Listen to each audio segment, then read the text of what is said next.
Hello everyone, welcome to Magnet Brains. I am Vanya Narendra, your trainer for grade 9th IGKO, that is International GK Olympiad.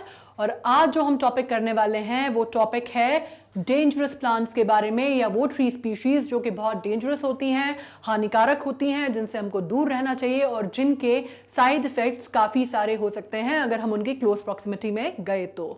अभी तक हमने जो पढ़े वो हमने इंटरेस्टिंग फैक्ट्स पढ़े थे ट्रीज के बारे में और प्लांट्स के बारे में। अब हम कुछ इंटरेस्टिंग फैक्ट्स या कुछ अननोन फैक्ट्स परहैप्स पढ़ने वाले हैं डेंजरस प्लांट्स के बारे में। So let's begin with this. तो पहला फैक्ट जो हम पढ़ने वाले हैं वो ये है कि हमें ये बताया गया है और अभी तक हमने जितना पढ़ाई की है उससे हम ये समझते हैं कि plants and trees are very very beneficial to us, और जितनी भी तरह के प्लांट्स होते हैं उनका कुछ ना कुछ रोल है एनवायरनमेंट में और इकोसिस्टम को मेंटेन करने में, which in certain facts is right. होता है हर प्लांट का कोई ना कोई, even if the plants are dangerous to the humans और they are dangerous to animal category, फिर भी उनका कोई ना कोई सिग्निफिकेंट रोल जरूर होता है। बट अभी हम ये बात करने वाले हैं जैसे कि हमें लगता है कि हर प्लांट सेफ ही होता है, हर प्लांट अच्छा ही होता है, ऐसा नहीं होता।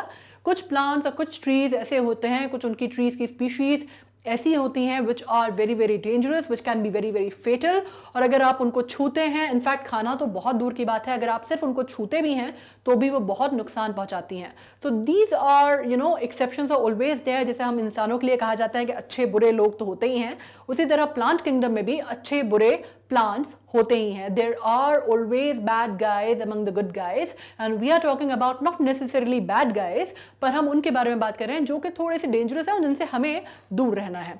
So let's begin with the facts. अब जो जैसे मैंने पहले कहा, not all plants are safe to eat or even touch. मतलब खाना तो है ही नहीं, सवाल ही नहीं उठता, हमें उन्हें छूना भी नहीं है। अगर हम उन्हें छुएंगे तो भी हमारे स्किन में रैशेस, एलर्जी और बाकी सारी प्रॉब्लम्स स्टार्ट हो जाएंगी। जैसे कि nettles, sting and other plants. जैसे स्टिंग से ही आप समझ सकते हैं कि इसको अगर आप छू लेंगे तो आपको ऐसा फील होगा जैसे स्टिंग सेंसेशन जैसा आपको अपनी बॉडी में फील होगा। और दूसरे प्लांट्स जैसे यूफोर्बिया, जिसकी पिक्चर आप यहाँ देख रहे हैं, which seems to be a very beautiful plant with pink flowers, इसको भी आपको छूना नहीं है। ओके, अगर ये आपको कहीं दिख जाता है तो उसको आपको छूना नहीं है, बिकॉज इसको और पॉइजन आइवी, इस तरह के जो प्लांट्स होते हैं, अगर आप उनको छूते हैं तो आपकी स्किन पे ब्लिस्टर और रैशेस और इरिटेशन और खुजली, इस तरह की चीजें स्टार्ट हो जाती हैं। तो we have to keep away from these plant no matter how beautiful they appear to you. Coming to the point 2, not many quite common plants. अब बात कर रहे हैं हम पॉइजन आइवी या जिस तरह के हम प्लांट्स की बात कर रहे हैं वो तो आपको नेसेसरीली आपने शायद आसपास नहीं देखे होंगे, लेकिन अब हम उन प्लांट्स की बात कर रहे हैं जो कि बहुत कॉमनली दिख जाते हैं या मिल जाते हैं, जैसे बटरकप्स। बटरकप्स एक ऐसा प्लांट है जो कि बहुत आसानी से आपको दिख जाता है, लेकिन हमें उसको छूना नहीं है, हमें उसको कंज्यूम नहीं करना है, क्योंकि अगर हम उसको कंज्यूम करते हैं तो उसके अंदर एक केमिकल होता है जिसका नाम होता है फाइटोटॉक्सिन। फाइटोटॉक्सिन, जिसकी वजह से आपको बहुत सारी बीमारियां हो सकती हैं। आपको मतलब बेसिक आप बीमार पड़ सकते हैं, आपको वॉमिटिंग हो सकती है, आपको नॉसिया फील हो सकता है। In fact it can be so fatal कि आपको it can prove fatal to the life also. So you have to understand that you have to stay away from these kind of plants and plant species. अब कुछ थोड़ा सा एक और strange सा fact भी है। जब हम ये बात कहते हैं कि अति किसी भी चीज़ की खराब होती है, excess of anything is bad, किसी भी चीज़ की जो अति होती है that is harmful to the health और to the well being of any person. तो जब हम ये बात करते हैं तो यहाँ पे ये रोल आता है। कुछ ऐसे प्लांट्स होते हैं जो कि जैसे कि जिनका नाम है क्यूरेर, डिजिटलिस, स्ट्राइकिनिन, ये जो हैं प्लांट्स, वैसे तो ये पॉइजनस होते हैं, इनके अंदर पॉइजन होता है, इनके अंदर कुछ सब्सटेंसेस होते हैं जो कि नुकसान पहुंचाते हैं, लेकिन फिर भी इनको एक सही मात्रा में, एक सही अनुपात पे, जो अनुपात में जो आयुर्वेदिक प्रैक्टिस करते हैं या आयुर्वेदिक मेडिकेशन प्रैक्टिस करते हैं, जो वैद्य लोग होते हैं, हकीम लोग होते हैं, या जो बेसिकली जो पेड़ पौधे नेचुरल उसका के ज़रिए इलाज करते हैं, उसको ये हीलिंग और उसमें भी माइन्यूट क्वांटिटीज़ में इलनेसेस को क्योर करने के लिए भी इस्तेमाल करते हैं। इनफैक्ट ये कुछ एलोपैथिक मेडिकेशन में भी यूज़ होता है ड्रग। अब हम आते हैं ऐसी चीज पे जो कि आपको सुन के बहुत हैरानी होगी, जो हमारे घर में ऑलमोस्ट रोज हर सब्जी में डाला जाता है और खाया जाता है, और हमें इसके बारे में ये फैक्ट पता ही नहीं था। हमने ये जरूर सुना था घर के बड़े बुजुर्गों से कि आलू जो है, लाल आलू जो है वो अच्छा माना जाता है, और अगर आलू हरा हो जाए तो उसको हमें फेंक देना चाहिए, उसको हमें खाना नहीं चाहिए। पर क्या आप जानते हैं कि ऐसा क्यों कहा जाता था? अब हम इसका रीजन जानते हैं। Potatoes are safe to eat when cooked. Of course, we know that. But the stems and leaves of the plant contain solanine करके एक पॉइजन होता है उसमें, जो उसकी स्टेम में और उसकी लीव्स में पाया जाता है। और इस वजह से कभी भी उसके जो लीव्स हैं पोटैटो की, या उसकी जब हम जड़ से उसको जब निकालते हैं तब उसको बहुत अच्छे से धोया जाता है, उसकी मिट्टी साफ की जाती है, उसको बहुत क्लीन किया जाता है। और उसका मतलब ये भी होता है कि जब उसका जो ग्रीन पार्ट है पॉइजन का, सोलेनाइन का वो पोटैटो अगर ग्रीन टर्न हो जाता है तो उसका मतलब होता है कि उसके अंदर भी, पोटैटो के अंदर भी वो जो केमिकल है वो जा चुका है और पोटैटो अब कंज्यूम करने के लिए सेफ नहीं है।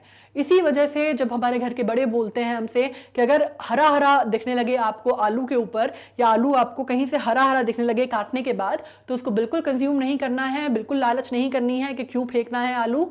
आपको उसको बिल्कुल उठा के डस्टबिन में सीधे डिस्कार्ड ऑफ कर देना है, बिकॉज उसके अंदर आप एक केमिकल आ गया है जिसका नाम है सोलेनिन, और जो कि बहुत ज्यादा नुकसानदायक है। अब हम बात करते हैं राइसिन की। Ricin is extracted from the seeds of castor oil plant. ये कैस्टर ऑयल तो आपने सुना होगा, इसके अगेन बहुत सारी मेडिसिनल प्रॉपर्टीज होती हैं।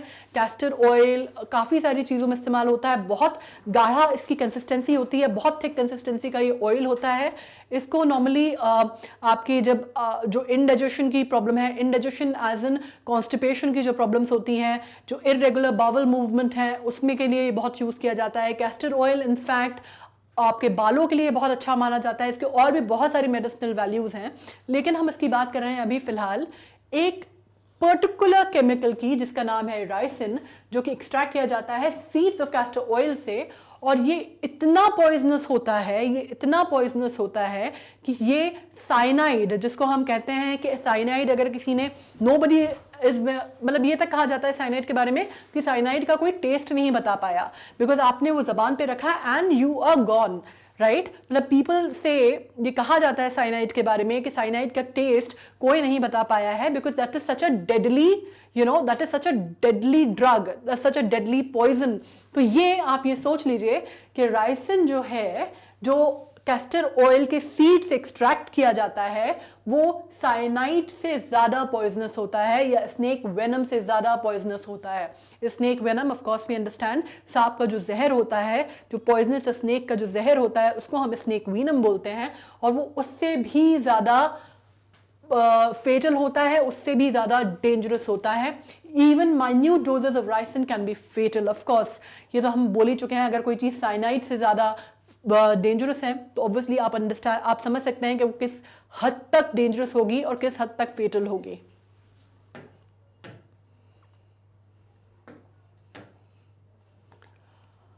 अब हम बात करते हैं अलग फैक्ट की, अब हम बात करते हैं ओपीएम की। I am not too sure अगर आपने ओपीएम सुना है word. Opium is extracted from the juice of Poppy.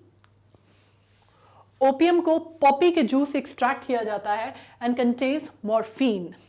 Small quantities of both are used legally as pain relieving. अगर आप इसको थोड़ी क्वांटिटी में इस्तेमाल करते हैं तो इसको as a pain relieving, as a sedative इस्तेमाल किया जाता है, मेडिसिन के तौर पे इस्तेमाल किया जाता है, और लीगली एज अ ड्रग किया जाता है, and they both can easily cause death. अब ओपीएम का अगर मैं आपको हिंदी नाम बताऊं तो आप एग्जैक्टली समझ जाएंगे कि मैं किस बारे में बात कर रही हूँ। मैं बात कर रही हूँ अफीम की। जी हाँ, अफीम की जब हम खेती करते हैं या अफीम की जब हम बात करते हैं तो अपने आप हमारे दिमाग में ये चीज़ क्लियर हो जाती है कि ये जो पॉइंट है ये अपने आप ही एक्सप्लेन हो जाता है कि उसको यूज़ किया जाता है as a pain relieving ingredient in certain medicine, बहुत कम मात्रा में। लेकिन जब लोगों को उसकी लत लग जाती है, एडिक्शन लग जाता है, तो वो ड्रग है जो कि जिसका कंजम्पशन इलीगल है। अब आते हैं हम नेक्स्ट फैक्ट पे। नेक्स्ट फैक्ट है the death cap is highly poisonous mushroom. Death cap एक बहुत पॉइजनस मशरूम का नाम है। मशरूम्स बहुत पसंद होते हैं आजकल सबको, बहुत सारी डिशेस बनती हैं मशरूम्स की, बहुत सारे मशरूम्स जो हैं, कई बार आप जाएंगे, अगर आप जंगल में जाएंगे या फॉरेस्ट एरियाज़ में जाएंगे या आप अनरिजर्व्ड एरियाज़ में जाएंगे तो आप देखेंगे कि मशरूम आपको ज़मीन पे क्रॉप अप मिलेंगे और अलग अलग वैरायटी के मशरूम्स आपको क्रॉप्ड अप मिलेंगे। तो ये बिल्कुल नहीं करना है कि आपको लगे कि घर में तो मशरूम हमारे खाया जाता है और आप वहाँ से मशरूम उखाड़ें और आप घर ले जाएं और आप अम्मी के पास ले जाके बोलें कि हमको ये बनाना है। This not how it works. Mushroom की बहुत सारी स्पीशीज़ होती हैं और बहुत सारी स्पीशीज़ में से बहुत कम स्पीशीज़ एडिबल होती हैं, बाकी सारी पॉइजनस होती हैं, जैसे कि डेथ कैप। डेथ कैप एक बहुत ही हाईली पॉइजनस मशरूम माना जाता है और it is responsible for almost 90% of death from eating fungi. ये गलती से लोग इसको इतना ज़्यादा कंज्यूम कर लेते हैं, इसको नॉर्मल मशरूम समझ के, कि 90% ऑफ डेथ जो फंजाई खाने से होती है उसमें से 90% जो है वो ये पर्टिकुलर जो स्पीशी है मशरूम की, सिर्फ उसके कंजम्पशन से होती है। ठीक है। The poison cause severe diarrhoea and vomiting. इससे क्या होता है, आपको डायरिया होगा और वॉमिटिंग होगी, आपको लगेगा कि नॉर्मल है और वो धीरे धीरे धीरे धीरे इतना फेटल हो जाएगा दैट वो कंट्रोल में नहीं आएगा, आपको मेडिकल इमरजेंसी वाली सिचुएशन बढ़ जाएगी and eventually a person can actually succumb to it.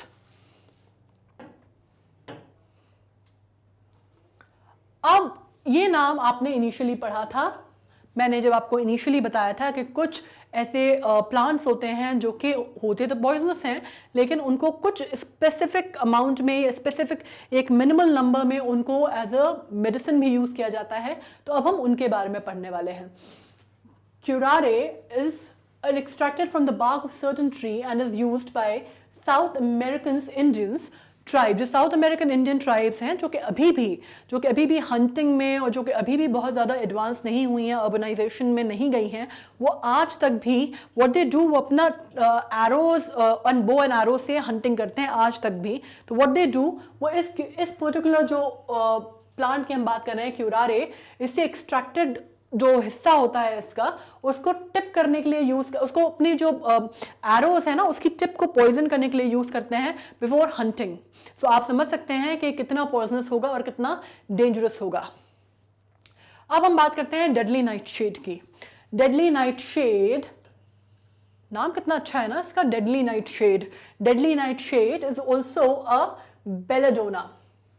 इसको बेलेडोना भी कहते हैं, डेडली नाइटशेड भी कहते हैं। Deadly nightshade looks like a name of a very fancy restaurant, लेकिन ये नहीं है, ये प्लांट का नाम है और इसको बेलेडोना भी कहते हैं। Again belladonna also sounds very fancy, but दोनों ही नाम किसी फैंसी रेस्टोरेंट के नहीं हैं, दोनों ही नाम प्लांट के हैं।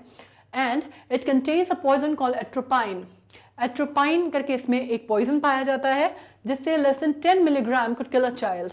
जब हम एक चाइल्ड की बात करते हैं, basically we mean an infant और we mean a small child जिसका एक पर्टिकुलर वेट होगा, मे बी अप्रॉक्सीमेटली हम बात कर रहे हैं 15-20 किलो मैक्सिमम की हम बात कर रहे हैं, या 10-15 किलो। अगर उसका आप मिलीग्राम अगर आप लेते हैं, 10 मिलीग्राम अगर उसका आप कंज्यूम करते हैं, तो एक इतना छोटा जो बच्चा है जिसका वेट अप्रॉक्सीमेटली इतना रेंज करता है 15 to 20-25 kgs, उसको मारने के लिए काफ़ी है। So you know that is very very deadly. अब हम बात करते हैं निकोटीन की। निकोटीन, ये टर्मिनोलॉजी बहुत कॉमनली यूज होता है, आपने बहुत कॉमनली सुना भी होगा। This is not a very difficult kind of a terminology to to hear कि आपने कभी नहीं सुना होगा, ऐसा नहीं होगा। निकोटीन जो होता है is a yellow oily liquid found in tobacco. Tobacco में पाया जाता है। नॉर्मली जब आप टोबैको की या सिगरेट की जो वार्निंग्स आती हैं उसमें भी लिखा जाता है nicotine is harmful to the health, तो ये हमें पता है। About 50 milligrams of nicotine would kill an adult within minutes. अब नॉर्मली इसका जो कंजम्पशन है वो टोबैकोज में होता है और सिगरेट्स में होता है, और इसी वजह से इन पर्टिकुलर जो हम जिन चीज़ों की बात कर रहे हैं, these are bad things and injurious to health, इनसे हमें दूर रहना चाहिए। क्योंकि अगर हम निकोटीन की बात करते हैं तो सिर्फ 50 मिलीग्राम निकोटीन एक ग्रोन अप एडल्ट को मारने के लिए काफ़ी है। Okay, so if anybody around you uses it, ask them to completely abandon these things and abandon the usage of these things because it is so harmful. Now comes to next fact. The leaves of the purple foxglove contains digitalis and eating just a few can be fatal. Digitalis हमने again पीछे पढ़ा था सबसे पहली slide में। अब हम बात करें, the leaves of purple foxglove contain digitalis and eating just a few can be fatal. Digitalis is used in tiny doses to treat people suffering from heart diseases. ये हमने पढ़ा था कि उसकी जो थोड़ी सी कम मात्रा में, ये कम माइन्यूट उसमें, ये आयुर्वेदिक डॉक्टर्स के थ्रू, नेचुरोपैथी के थ्रू, जो बाकी ऑल्टरनेटिव मेडिकेशन है उसके थ्रू, इनफैक्ट एलोपैथिक में भी हार्ट डिजीजेस की काफ़ी सारी मेडिकेशंस बनाने में यूजफुल होता है और ये सब्सटेंस यूज़ किया जाता है, लेकिन ये अपने आप में पॉइजनस होता है। ऐसे ही हमने बात की थी स्ट्राइकिनिन की। Strychnine contains from the kuchla tree which grows in Myanmar in India. ये म्यांमार और इंडिया में पाया जाता है ज़्यादातर, अपने यहाँ का इंडिजिनस ट्री है। It is one of the most deadly poisons known, और इसको माना जाता है कि पेड़ों में सबसे ज़्यादा, one of the most deadly poison जो पेड़ों की प्लांट किंगडम में माना जाता है, उसमें से ये एक है। आई एम श्योर आपने जो भी पढ़ा अभी तक, जो भी डेंजरस प्लांट्स के बारे में, डेंजरस ट्रीज के बारे में आपकी जो जानकारी है वो आपको मिल गई, and you liked it, now you will be aware of it, you will be aware of it, and आपको अपने दोस्तों को, अपनी फैमिली को भी आप बता सकते हैं कि आपने कितनी सारी इंटरेस्टिंग फैक्ट्स जाने प्लांट्स के बारे में, ट्रीज के बारे में और डेंजरस ट्रीज के बारे में भी।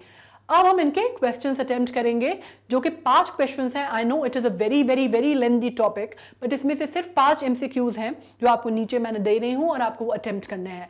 Once you attempt them, we'll meet in the next session to discuss the answers.